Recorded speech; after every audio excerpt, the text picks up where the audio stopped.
তো hello guys, আজকে আমি সকাল 6টার সময় উঠে গেলাম। আর সকালে কেন উঠলাম আপনারা সব বলবো, কারণ আজকে একটা বিয়ে অনুষ্ঠান আছে, তাই জন্য বিয়েতে আমাকে ইনভাইটার করেছে। তো ওর না মানে যাই হোক, ওটা আমাকে হচ্ছে না। তো বন্ধুরা আমাকে রেডি হতে হবে, রেডি হওয়ার জন্য আমি নিয়ে এলাম গামছা, সাবান টাবান সব নিয়ে আমি চলে এলাম গা ধোয়া রুম। গা ধোয়া রুমে এসে আমি দিয়ে আমার ঝড়াটাকে হাতে কলটা চাপতে লাগলাম। क्या ये क्या बक रहे हो मादरचोद।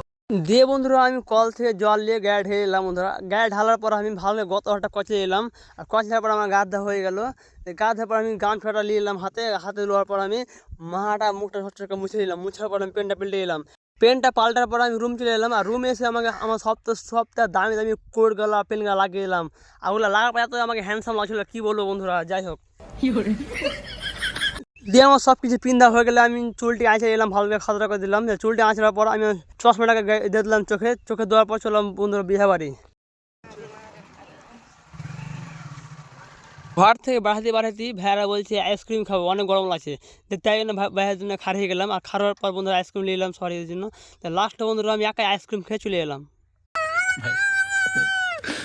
তো বন্ধুরা আমরা চলে আসছি বিয়ে বাড়ি। তো ভিডিওটা আপনারা সম্পূর্ণ দেখুন।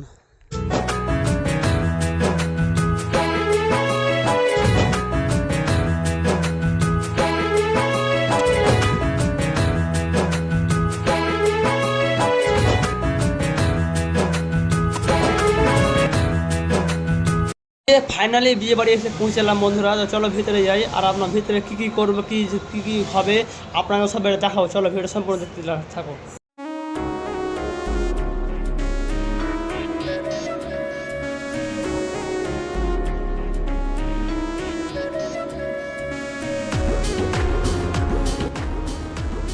আর একটা কথা বন্ধুরা, তো বিয়ে বাড়ির লোক আমাকে এতটা সম্মান ভালোবাসা দিবে এটা আগে কখনো ভাবতে পারি বন্ধুরা। সেটা আপনারা নিয়ে চলে গেল, কি বলবো।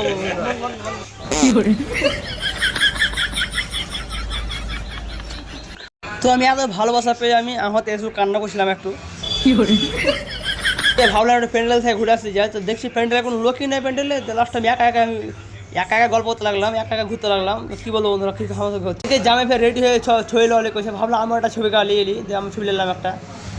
আর একটা কথা বন্ধুরা, এই দাঁড় গেলে ইনস্টাগ্রামে ফেসবুকে অনেক ভালো ভালো ভিডিও বানায়, যে চিনেন না ফলো করে দেবো।